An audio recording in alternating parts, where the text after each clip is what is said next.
I'll put my video on. Good afternoon, everyone. There we go.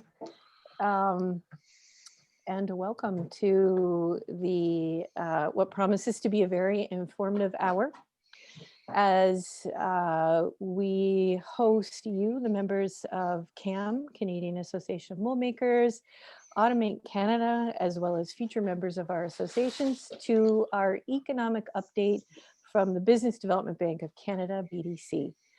Based on the feedback from our COVID-19 impact surveys that we launched back in March, oh so very long ago, we know that the information that we gain today will be very valuable and will have a direct and positive impact on our businesses. So thank you. Thank you for choosing to spend your time with us today. I'd like to welcome some of our CAM and Automate Canada member companies who are joining us today. I saw the pre-registration list, and so I know we have folks from Centerline, Rico International, Cavalier, Acetronic, Calframax, Romet International, Crest Mold, Flexible Industrial Solutions, and Laval Mold. And I'm not going to go on because the list will just take too long to name a few. There were almost 150 people registered in advance for today's webinar. So once again, welcome. Back to the topic of interest today, our economic outlook from BDC, Forging the Way Forward. It's a great title. We're incredibly fortunate to have as our speaker, Pierre Cléroux, whose name I just abused. I'm sorry, Pierre. He's the Vice President of Research and Chief Economist with BDC. Just to give you a bit of a background on Pierre, he leads a team of experts who analyze economic data to identify business and sector trends impacting Canadian entrepreneurs, and who also help business owners understand the risks and opportunities presented by the economic environment. Pierre is also responsible for providing economic analysis and advice to the bank's senior management team and supervises all marketing and industry research activities. Over his 25-year career as an economist, he has held several influential positions that have a direct impact on entrepreneurs in Canada and abroad. He holds a Bachelor of Arts and a master's degree in economics, super smart fella, from Laval University, as well as an MBA from the MIT Sloan School of Management. We're very fortunate to have him with us. If you turn on your chat function, you'll see information for today. Please submit your questions via chat only to the panelists. These questions will be seen just by our panelists and our moderators. John Azaparty, interim chair of CAM, and I will be moderating today's Q&A session. So we're going to first hear a presentation from Pierre, and then we'll open it up for questions. Before we start with today's presentation, I'd like to acknowledge that while we're in virtual space with a webinar, on behalf of those of us in Windsor, Essex, we'd like to acknowledge the presence of the Three Fires Confederacy peoples in our region, the Ojibwa, the Ottawa, the Potawatomi, and the Huron-Wendat, in addition to the Caldwell First Nations. I'd also like to acknowledge our partners who helped us bring today's webinar to you, the CTMA, APMA, Windsor Essex Economic Development Corporation, and I'm not going to say the acronym, I'm going to say the full name of it, Ministry of Economic Development, Job Creation, and Trade have all been very helpful in our planning and preparation for this afternoon's webinar. And now, Pierre, I will turn my microphone off. We look forward to your insights. Welcome. Thank you, Shelley. Very happy to be here today. So my presentation has three parts. First, I'm going to talk about the economy, about where we are in terms of the economy. What should we expect for the next 12 months? I'm going to talk a bit about the world, the US economy, and also the Ontario economy. The second part is going to be on the automotive economic outlook, so your sector, and we'll try to understand where the sector is going to go for the next 12 months. And finally, the last part of the presentation is about how entrepreneurs in Canada are surviving, or how are they dealing with the pandemic. So we're going to talk about their priorities for the next 12 months. So first, let's talk about the world economy. The world economy is in recession. The contraction this year is going to be 4.4%. Doesn't sound like a big number, but it's actually worse than the contraction in 2008, 2009. So this is important for the world economy. The rebound is going to be in 2021. and the world economy should go back to the pre-crisis level by the end of 2021. As you can see from this graph, the impact of COVID-19 has been really severe around the world. Almost every economies are having a contraction. The exception is China, who is going to have a positive growth of 1.8%, which is much smaller than growth in the last few years, which was around 5 or 6% per year. But it's still positive compared to other economies. And the reason is the manufacturing sector in China has been really performing well. It's back to the pre-crisis level, and it's an important sector in China. So it's really helping the Chinese economy. But other developed large economies like the United States, Germany, Japan, Canada, all these countries are going to have a contraction around 5%. So this is very significant. And some countries in Europe are going to even have a worse contraction. France, United Kingdom, Italy, we're talking about around 10% contraction. So as you can see, COVID-19 has really a big impact around the world. When the world economy slow down, well, this is also having an impact on the US economy. So let's look a bit at the US. It's such an important partner for Canada. So what you see in red is these are real numbers. In blue, the forecast for the third and the fourth quarter. So the second quarter, when the US economy was under lockdown, the contraction was 31.4%. That's very, very significant. The rebound is happening now. So during the third and the fourth quarter, the US economy is improving. So when we look over a forecast over year, while we see that contraction minus 5% this year, the growth next year is going to be 4.2. So it's going to take some time before the US economy goes back to the pre-crisis level. We'll have to wait until 2022 before we see that. The US economy lost almost 22 million jobs during the pandemic. That's a very large number.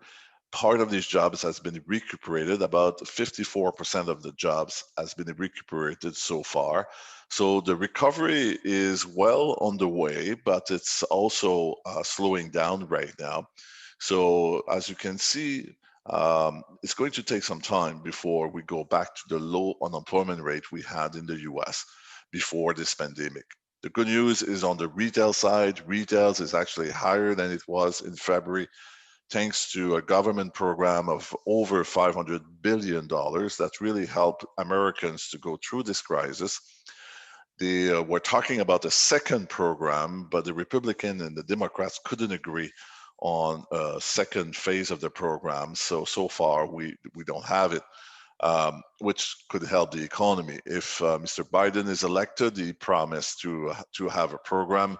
So we'll have to wait until the next few weeks before we see that. So the biggest concern about the US economy is this graph. This graph that you see is the daily new cases per million. And in blue, you have the United States. In red, you have Canada. And in orange, you have the world. I'm going to talk about Canada a bit later, but as you can see, the situation is much worse in the United States. The number of new cases, it's just like they're starting a third wave. And this has a potential to slow down the recovery in the United States. So that's the biggest worry for economists. So far, the recovery has been good, but if they cannot control the number of new cases, well, this is going to slow down the economy in the United States. Canada now, this is how we see the situation. We see the situation in three phases.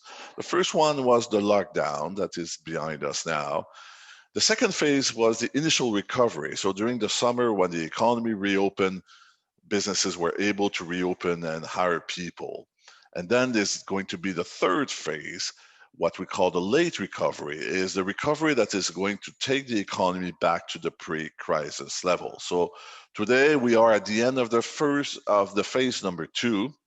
In the next few slides, I'm going to talk about phase number 2 and phase number 3. So this is where we are now. In terms of the GDP, we are at 94% of the level of February. And the GDP is a lagging indicator, so the numbers for July, so we're probably a little bit higher than that. Now, if we look in terms of jobs, the latest number is September. We have recuperated 76% of the job that we lost. We lost 3 million jobs in Canada, but we have recuperated a large part of it. We're not done yet. We're still down by 700,000 jobs, but we have the initial recovery has been quite strong. If we look by sector, you can look that some sectors of the economy are back to the pre-crisis level. That's the case of finance, insurance, real estate. Manufacturing is at 99%, which is really good. Retail trail, 96. Actually, in Canada, the level of the employment is at 96% the level it was in February. But if you look at the bottom of the graph, you can see that some sectors are having more difficulties, especially accommodation and food services. As you know, there's more restrictions in those sectors because of the COVID-19. Our border is closed, so tourism, so accommodation and food services are lagging compared to the other sectors of the economy. So the initial recovery that you see in red for Canada, we are at 96% the level of job that we were in February, which is really good. It's actually better than the United States. So that's surprising, and that's rare that you see that Canada is performing better, but that's actually what's going on right now. So our initial recovery has been stronger than we expected, and it's stronger than in the United States. In terms of the housing market, it's also surprisingly good. After a slowdown in March, April, the summer was actually very good, was actually higher than last summer. When I say it's surprising, because usually when you have a recession, you have a slowdown in the housing market, which is not happening in Canada, which is a bit surprising. There's not a lot of confidence in the economy. Our immigration has stopped because of the pandemic. So these factors should slow down the market. But at the same time, interest rates are very low. And I'm going to explain that the government transfer has been very important as well. So people have a little bit more money in their pocket, and that's probably helping the housing market. So we believe the housing market will continue to perform well. I don't think it's going to be as very vibrant that it was during the summer, but it's going to be reasonably well in the next few months. In terms of in Canada, retail sales, I've been doing quite well. As you can see, the level of retail sales in Canada is actually higher today than it was in February. So again, we were a little bit surprised by that because it's coming back very quickly. And when we look at the subsectors, we can see that, for example, electronics and appliance stores are at 109% the level of February. Food and beverage store, 107%. Furniture is over 100%.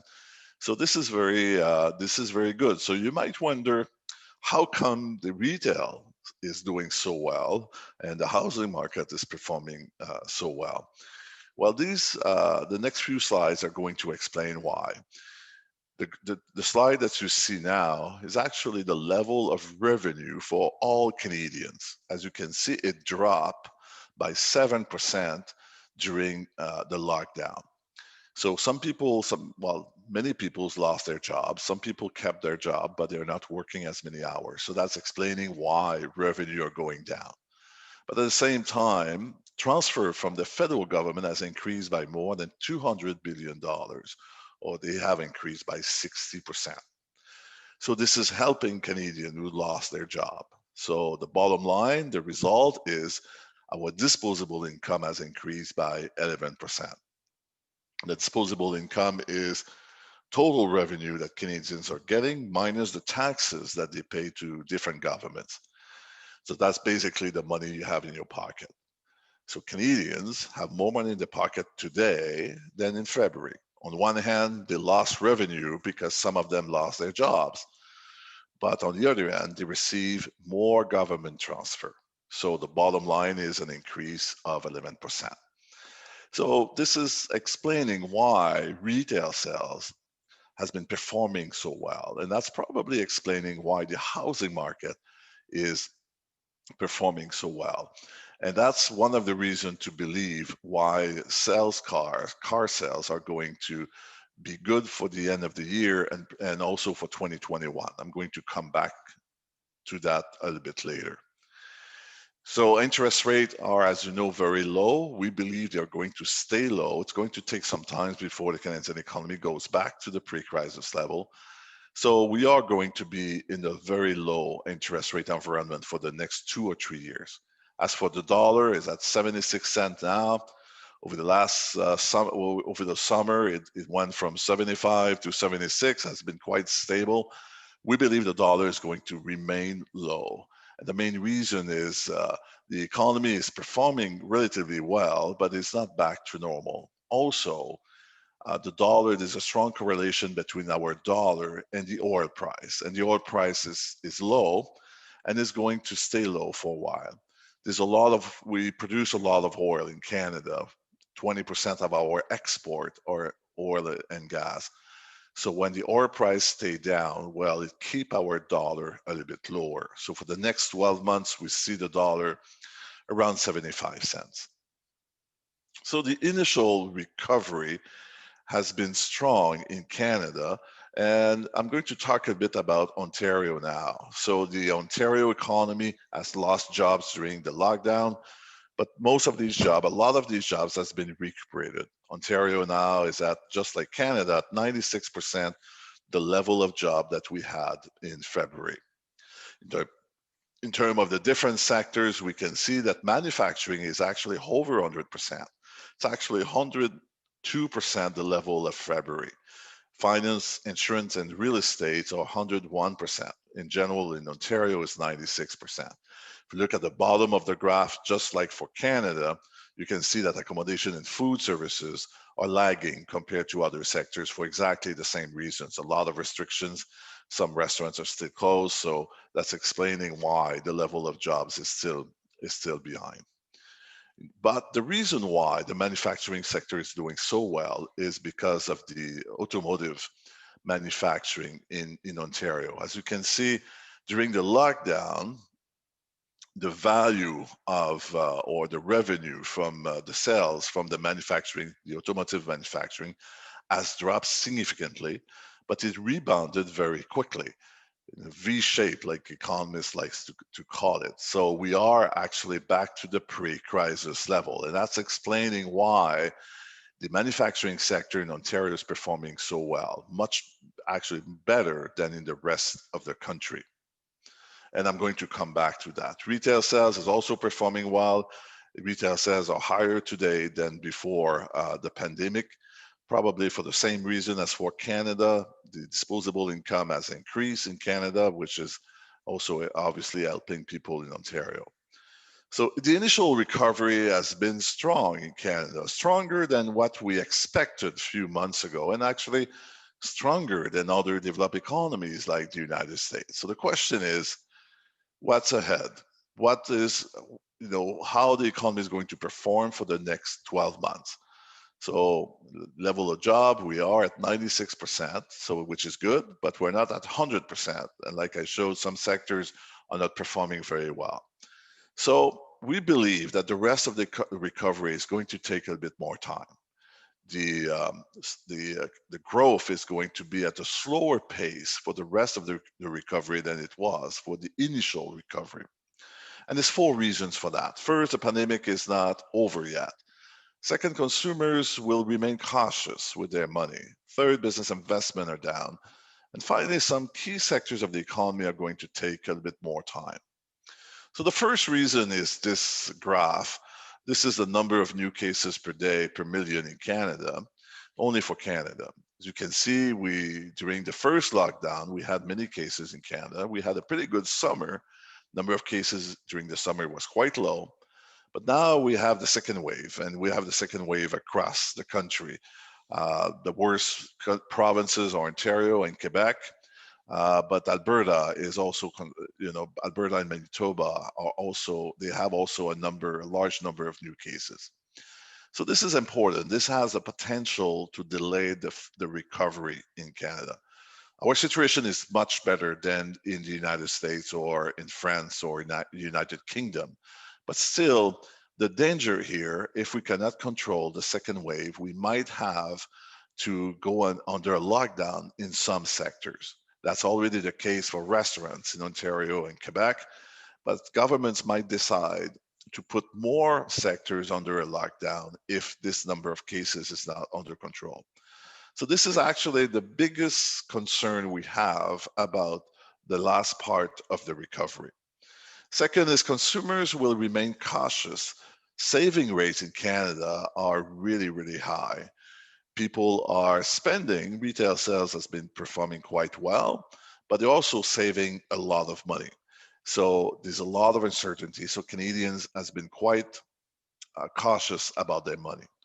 Third is business investment or down. We keep track of business investment intention every quarter, and this is a balance of opinion. So when it's positive, it means that business investment are going to increase. So in January, we had a positive number. We were expecting a very strong year this year. But of course, everything changed in April when the pandemic happened. So as you can see, April, the investment intention were down by 32. So that's a really large number. Now the situation is a bit better, but still businesses are going to invest less this year than last year, which is going to limit the growth of the economy. Finally, some sectors of the economy are not going to recuperate as quickly as others. This is our forecast by sector. If you look at the top of the graph, on the right side, you can see the sectors that are rebounding the fastest. So pharma, ICT, retail, food manufacturing, these sectors have been already back to the pre-crisis level. In the yellow zone, you can see sectors that are going to take a bit more time. Accommodation, restaurants, air transportation for obvious reasons. Aerospace manufacturing is going to take more time, also because people are not traveling as much, and oil and gas.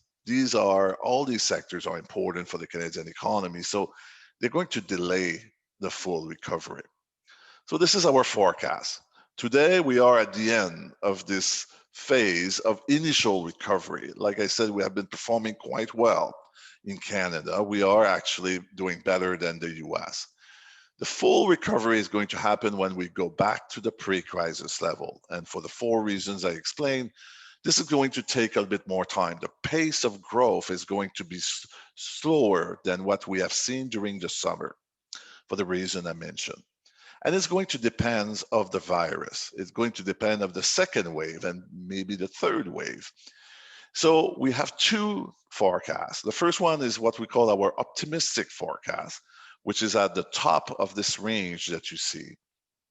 So if everything goes well with the second wave and we can control the second wave without closing the economy, we believe that the Canadian economy is going to go back to the pre-crisis level in the first quarter of 2022. If we cannot control the second wave and we have to put part of the economy under a lockdown again, well, this is going to delay the recovery. It could delay the recovery up to 2023.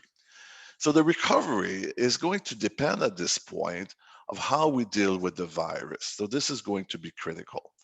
Today, with the information we have, we're still optimistic. We still believe that we can control this second wave, and we should be back to the pre-crisis level at the beginning of 2022. So far, we've been doing quite well. Some of our sectors, like the manufacturing, automotive manufacturing sector, has been actually it's back to the pre-crisis level, and other sectors like ICT, real estate, retail are all back to the pre-crisis level. So far, the initial recovery has been strong, so we are optimistic for the rest of the recovery. So the automotive sector now, like the recession we had this time is quite different than the one we had in 2008, 2009. As you can see from this graph, it took a long time before the level of production came back in 2008, 2009. Now we are actually back in Canada to the level of production in the automotive sector, vehicles and parts. We're back to the pre-crisis level. So we really have a V-shaped recovery. In terms of sales, car sales in Canada are still a little bit down. They went way down during the lockdown. They came back. We're still a little bit below the level. This is for the last month available, August. Is compare August 2020 to August 2019. So we're a little bit below of last year. And when we look at this number of sales, so far the year to date, we are still below, and basically because of the lockdown. So for example, in January and February, we were ahead compared to 2019. Well, of course, in March, April, and May, the number of sales has dropped significantly because of the uncertainty and also because of the lockdown. The situation is improving now. As August, we are at 72% the level of car sales that we were in 2019. So this is improving every month. We should conclude the year at about 80%. In terms of our export, actually, we are ahead compared to the pre-crisis level.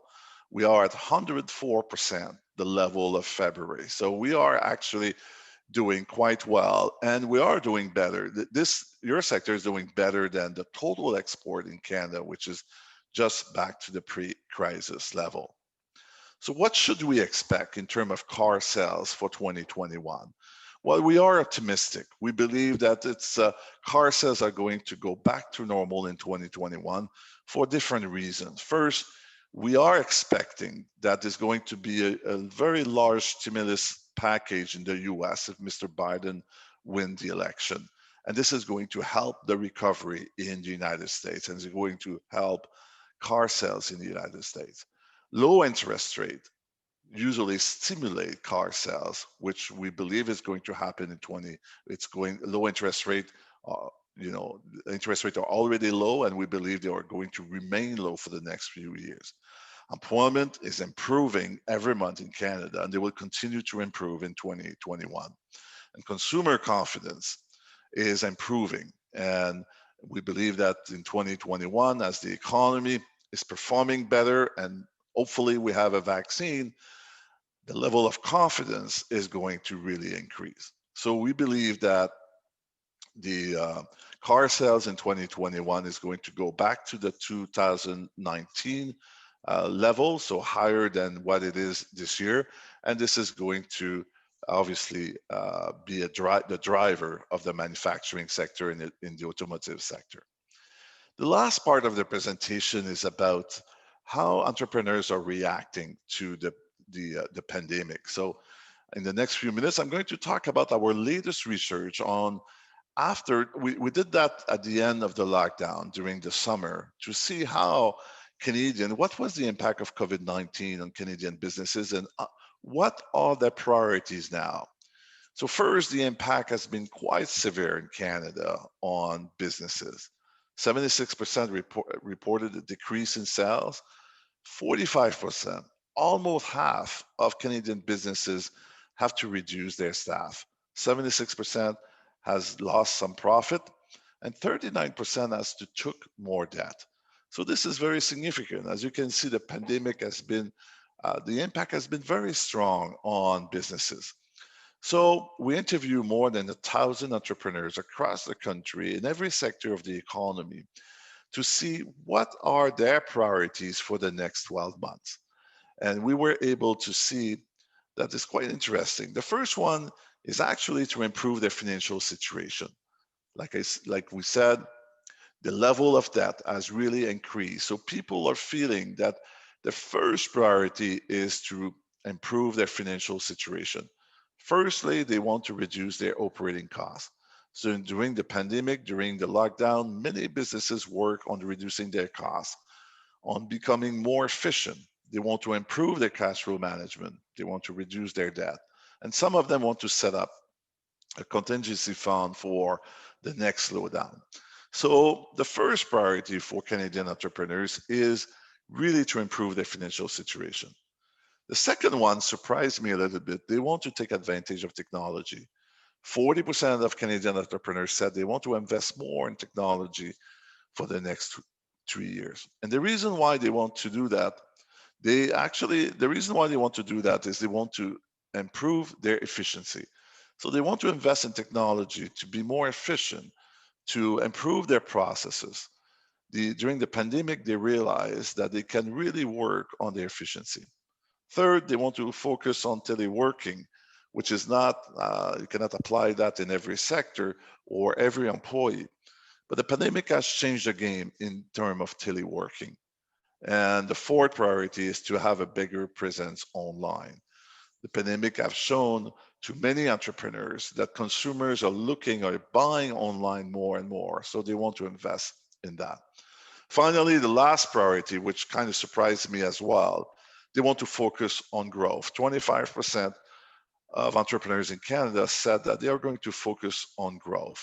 They believe that's one of the way to make sure that they go through this crisis by investigating, looking at new market, new line of product.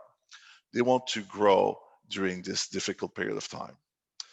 So 5 priorities: to improve their financial situation, take advantage of technology, focus on teleworking, improve their presence online, and focus on growth.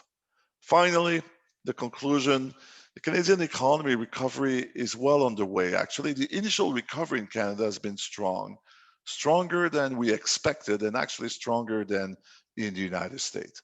However, we're not done yet. We're not back to the pre-crisis level, and the second wave of the virus could slow down the full recovery. So the way we're going to be able to control the virus is going to have a huge impact on the full recovery. We're still optimistic. We still believe that we're going to have a vaccine in 2021, and the full recovery is going to happen in Canada at the beginning of 2022. So thank you for listening. We have time for questions. We'd be very happy to take your questions. Thank you very much, Pierre. And I have to say, in one of your closing slides, and I neglected to introduce myself, I'm Shelley Fellows, I'm the chair of Automate Canada. So on behalf of our Automate Canada members and the industrial automation sector, I'm really happy to hear that taking advantage of technology is one of the priorities that was reported by the SMEs who were part of your large survey.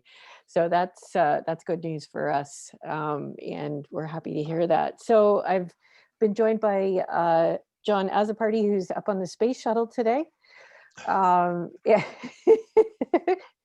And we've got some questions that have come in through the chat. Thank you to everyone who's popped up a question for us. And please bring them in. We've got about 25 minutes if we go all the way to 2 o'clock for Pierre to answer the questions that are coming forward. And if you're okay, John, I'm going to tackle a big one that's, at the top of my mind right now. So I was happy to see this one. And in a nutshell, we're about a week away from a US presidential election. What are the possible impacts of this election and the results on the Canadian and the Ontario economy? Actually, well, as you know, we have 2 candidates. If Mr. Trump wins, I don't think that would change much. Mr. Trump doesn't have a program beside the fact that he wants to reduce taxes and reduce the size of the government. So I think we should expect about the same thing that we saw over the last 4 years. If Mr. Biden wins, it's going to be different, and because he has a very specific program.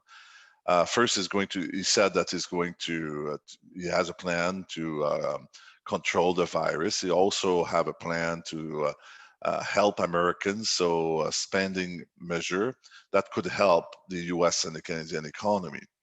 Also, you want to increase taxes by $4 trillion, which is a huge amount of money, to do a number of things. But what is important for Ontario and for Canada, he wants to increase the level of tax for businesses in the United States. You want to go back to what Mr. Trump reduced taxes or income tax. So which is good for Canada because it's not good for American businesses, but it will be good for Canadian businesses because we will be more the same level if it goes back to 28% income tax on businesses. So this is actually a good news for Canada. It's not a good news for Americans, but it's a good news for us. Finally, Mr. Biden, I think he's going to be a little bit different in terms of international trade. As you know, over the last 4 years, Mr. Trump has introduced a number of tariffs on Canada for no reasons, really, and that's my perspective. Of course, Mr. Trump will disagree with that, but we believe that Mr. Biden is going to be different. I don't think he's going to impose tariff like Mr. Trump did, which would be a good news for Canada. Yes, fingers crossed on that one. John. I get question number 2. This one's a little bit more technical for you, Pierre. Hopefully you're ready. Many economists have described our economy recovery as a K economy recovery, in contrary to what a V would be that you described in the presentation. Can you elaborate on what a K recovery is? If it's a negative impact to us, why is it a negative impact? And is it a long-term or short-term threat to us? Yeah. A good question. A K recovery is some sectors, it means that it's kind of some sectors will recover very quickly and some sectors will take a much longer time to recover. That's what they call a K recovery, which is actually happening now. Some sectors, like I said, manufacturing is back to the pre-crisis level, the numbers are showing that. But it's some sectors like accommodation and food services, restaurants, are really lagging. It's a case of oil and gas as well. Is it bad for the economy? Yes, it is. It's it's slowing down the recovery. Especially, there's a lot of jobs in food and restaurants and accommodation. So it's slowing down the recovery of the number of jobs. It's not going to be forever. The reason why these sectors are having difficulties is because of the restriction of COVID-19. So when we have more cases, government are closing down restaurants or they are imposing restrictions that are really not helping the sector. For example, the border with the US is still closed. So we don't have tourism like we used to have, which is having a huge impact on accommodation. So when we have a vaccine, and I'm not an expert in vaccine, but a lot of people are saying, a lot of experts believe we're going to have one in 2021. Well, this will really improve the situation of these sectors. So it's not forever. It's until the time we can finally deal with the virus, meaning until the time we have a vaccine. Okay. Just to address there've been a few questions coming through for us about today's presentation. You had a lot of information and slides. It was a lot to digest. People are asking if they'll be able to get a copy of your presentation, Pierre, and we've confirmed yes. Yes. We will. We are recording today's session, and they will. The PowerPoint and the recording will be available on our websites, CAM and Automate Canada, as well as our YouTube channels. So just so everyone knows that. Okay. So our government, in order to provide some of that liquidity, some of the cash flow that has been boosting retail, as you were describing, our government has incurred some deficits and debt. What impact is that going to have on us? Well, that's a very good question. There's no doubt, like just at the federal level, the deficit this year is going to be around $400 billion. So that's huge. Mm-hmm. But there's few good news. The first one is the starting point was good. We were in a very good shape before the pandemic. Our debt to GDP ratio in Canada was 30%. Which was the lowest among all developed economies. So that's a good, so it's easier to deal with debt when you have a good starting point. Today, this ratio is 50%, much higher than 30%, as you can see. but we're still the lowest level with Germany. We used to be below Germany, now we are right at the same level. So this is good. This is really good for Canada because despite the fact that we spend all this money, we're still in good shape. I think we will change our perception about deficit and debt. I don't think we will hear government saying that we need to balance the budget anytime soon. I think we'll take a decade before we go back to a balanced budget. You're going to hear from government in the next few years, that deficit, the debt is not that important. It's not the end of the world because it would be very difficult to do it quickly, as you can imagine. And the last thing we want to do is to increase taxes or reduce spending to slow down the economy. So governments, I don't think will do that. They will just learn to live with a higher deficit, higher debt for a while. Having said that, it will be important to reduce our deficit at one point, not now, but in the next decade, to be ready for the next slowdown, because we know now that we always have a slowdown sometimes. And the reason why Canada was able to spend so much money is because we were in a very good position, which was not the case around the world. So we were lucky to be in a good position. And as a result, we have one of the best recoveries so far. Like I show on the graph, much better than the United States.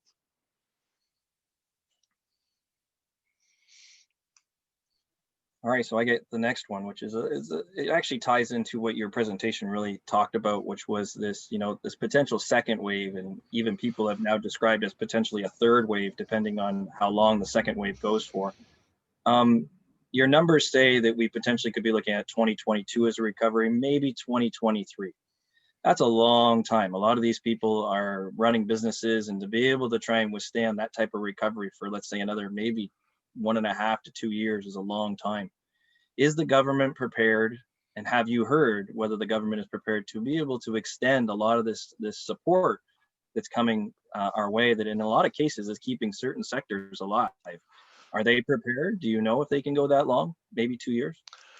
Yes, actually two points. Yes, they are prepared, and they have the flexibility or the resources to do it, which is not the case in every countries around the world. So the plan right now, and the plan can change, is that these programs are going to end in the summer 2021. And by that time, the government believes that the economy will be almost back to normal. Many Canadians will have recuperated their jobs, and the situation should be much better. If it doesn't happen, the government will have to make a decision, and I believe they will continue to support Canadians and Canadian businesses. But having said that, it's not every sector who are struggling. The accommodation, food services, everything related to air transportation is really struggling. But other sectors, like some sectors, are already back to the pre-crisis level. So some sectors are performing well. That's the case of the automotive manufacturing sector in Ontario, or the ICT, the technology sector, or real estate, even retail, are almost back to normal. So it's, I think the second phase of the help is going to be by sector, because it's not all sectors who need support like they did at the beginning of this crisis. I have a follow-up question to that. How Okay. does BDC see themselves into this recovery, and are they prepared? And what are they doing to be able to help businesses during this recovery? And are they prepared for that second and third phase? Well, we have helped about 10,000 businesses since March. So we have a number of programs to help Canadian companies to go through this crisis. So we have different tools depending of the needs and the size of firm, and we were going to continue to do that.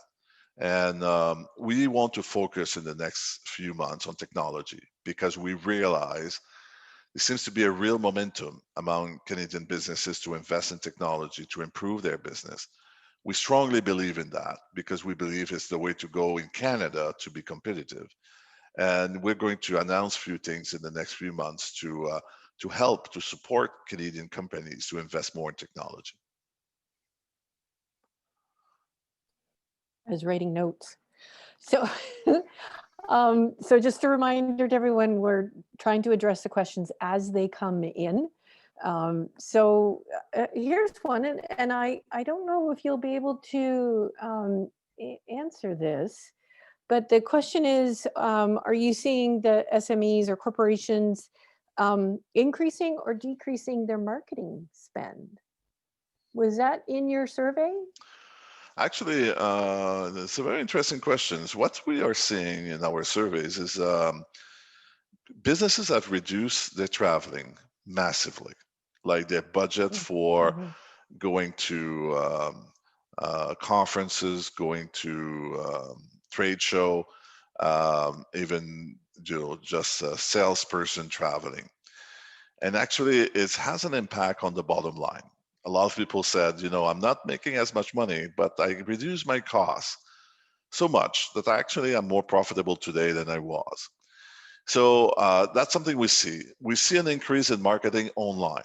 So depending on the sector, but there's a really, I know the B2B business is a little bit different than B2C, but on B2C, we see a large an increase in terms of marketing because the retail sales has been increasing.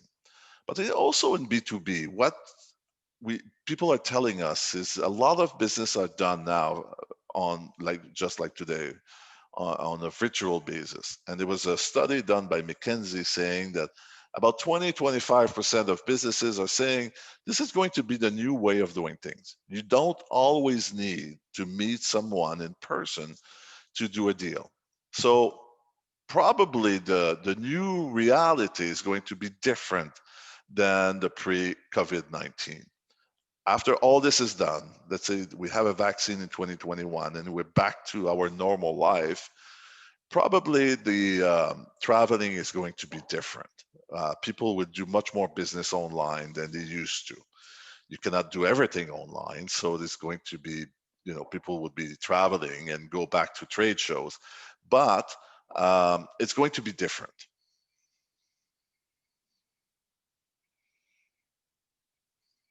Okay, so I have more of a, this came as a comment, but I think there's a question in the comment from somebody who made in the chat was, a lot of businesses were either sitting on cash or were in a good financial position before the crisis happened. Obviously that has changed. How badly has that changed? Do you see the status of certain businesses being in a much worse situation than they were pre-crisis? But also there's a question in here, do you believe that Canadian businesses we're in a better situation than the US businesses, which might actually lead to a competitive advantage when we come out of the pandemic? Yeah, very good questions. What we're seeing is businesses were in good shape before the pandemic. They're still in good shape. They might be, they have taken a bit more debt, but they were in good shape because they have a good business model, and the pandemic has not changed that.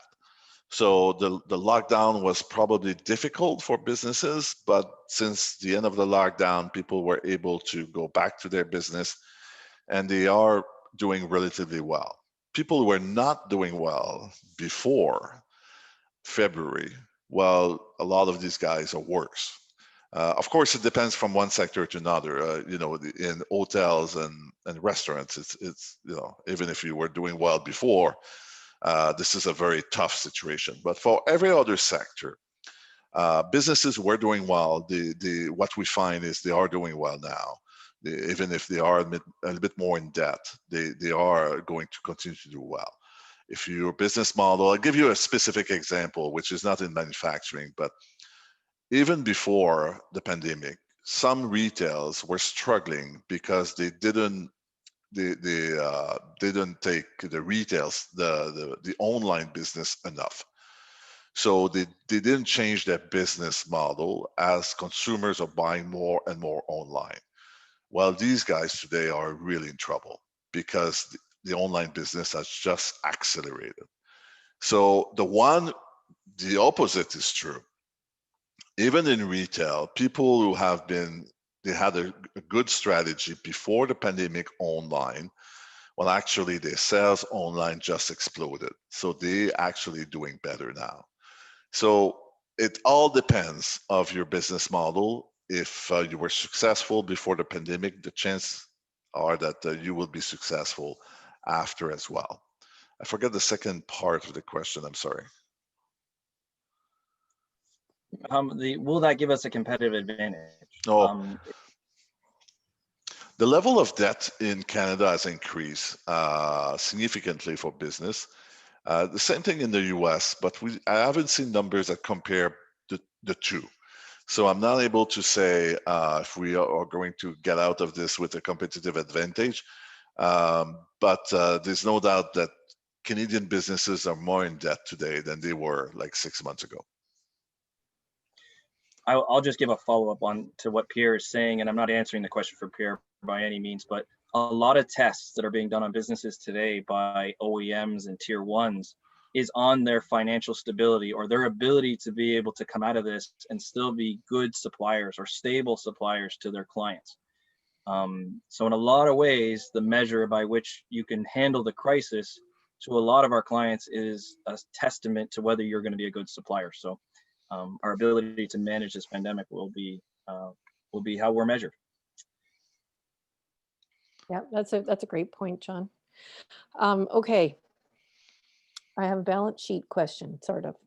You mentioned the debt to GDP ratio, how it has increased to about 50%, which puts us on par with Germany.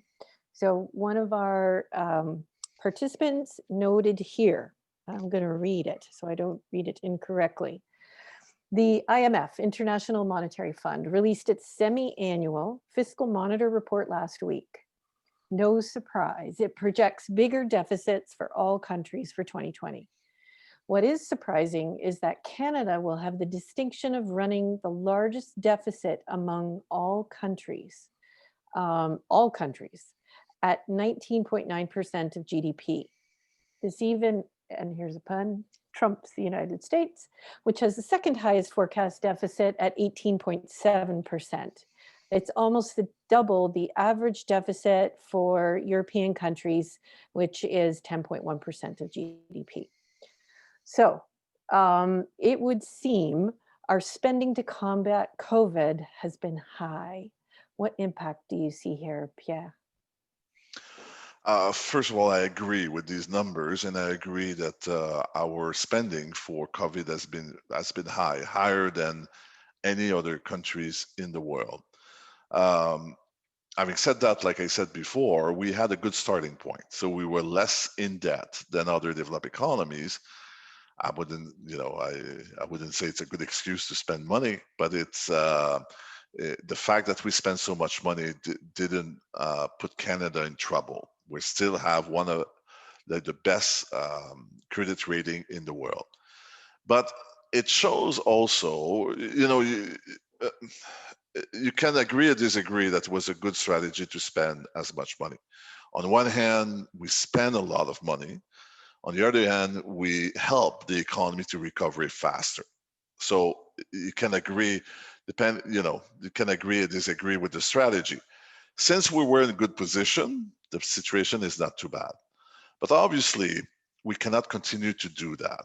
And also, we will have to reduce our deficit and our debt if we want to be able to do the same for the next recession.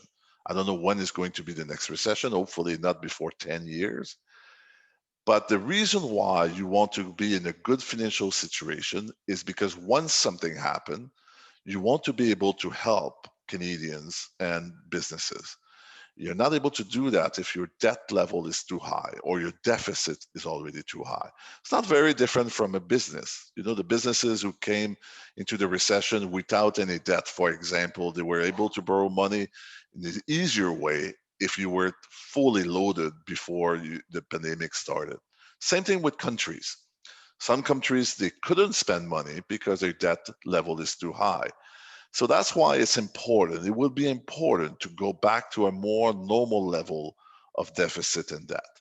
And like I said, I agree that we spend more than any other countries, but we were in a good position to do so. coming to the tail end of our presentation. We only have 4 minutes left. We always like to get everybody out on time, so we'll pride ourselves on being done by 2. And the questions are great, everybody. I mean, the questions are coming in, and I wish we could answer everybody's questions, but I'd like to give the last question, which I think will wrap it up here, is, the economy is very important to this region, and we want to be able to get a beat on what the economy is doing. COVID has done a job of putting a shroud over the entire economy, right? We can't tell whether the economy is strong or whether it's losing ground, because it could be the pandemic. But overall, well, how do you see the economy? Do you see that it's strong, that underneath this crisis, that the economy still has growth and still has lots of energy? Or do you think we are potentially getting into a global slowdown and potentially going into a recession? How do you see that?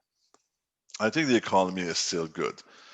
The pandemic was different than other recession. The last recession, 2008, 2009, was a financial crisis, and it took a long time for the many economies, including Canada, to rebound.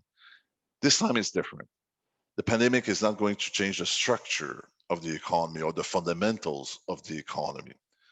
So when we have a vaccine, the economy should go back to fully recover very, very quickly.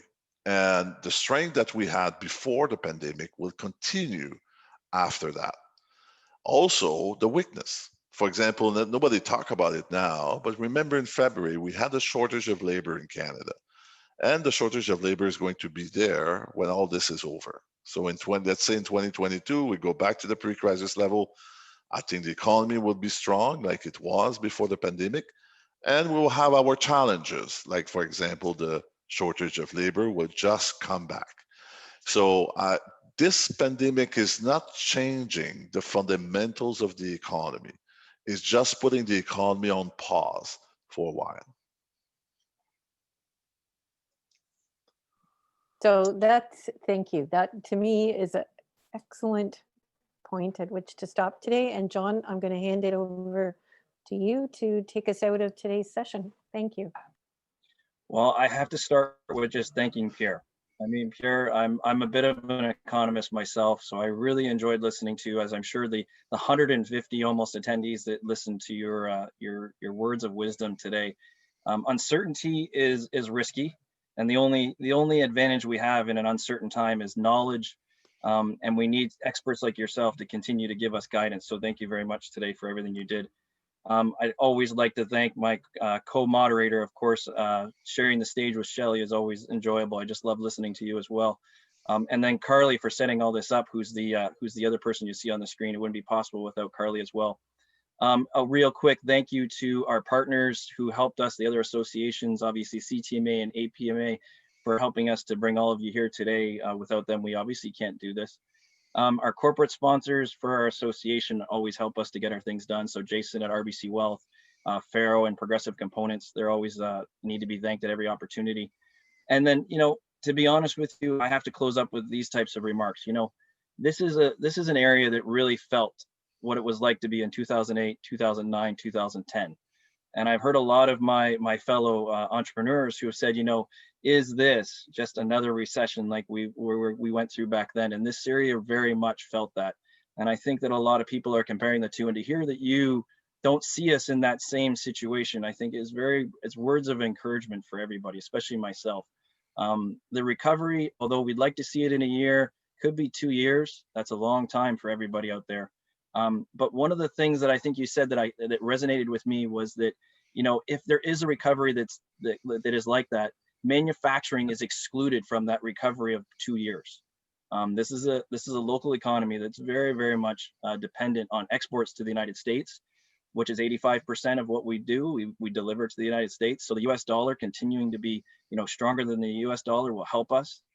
Manufacturing being recovered all the way back, those are words of that should resonate with everybody on this call.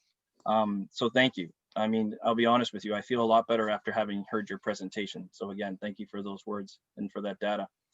From CAM, we always want you to know that, things haven't necessarily been easy during this pandemic, but CAM has been very busy. Probably busier than ever, actually. We've actually got a lot of things that are going to be coming out lately. If you like this presentation, please make sure that you sign up for our AGM in December. I can't reveal what's going on because I don't want to let everybody out, let the cat out of the bag. But the AGM will have similar content, so make sure you sign up for that. We've got our wage survey that's going to be coming out soon, which those who participated, you'll be getting a copy of that. Our new online directory, which is being completed as we speak. And something you didn't know, but we have a new promotional video that is going to be going out, that is going to be basically putting Canada on the world stage for manufacturing and SMEs. And we've also been working on a manufacturing strategy that will go on coincide with that, with new rebranding for CAM. So lots of good things going on at CAM. We want everybody to make sure you stay in touch, stay in tune with us, because there's lots of good stuff happening. And thank you again for attending today's session. And thank you, Pierre. Thank you, Shelley. Thank you. Thank you. Bye-bye.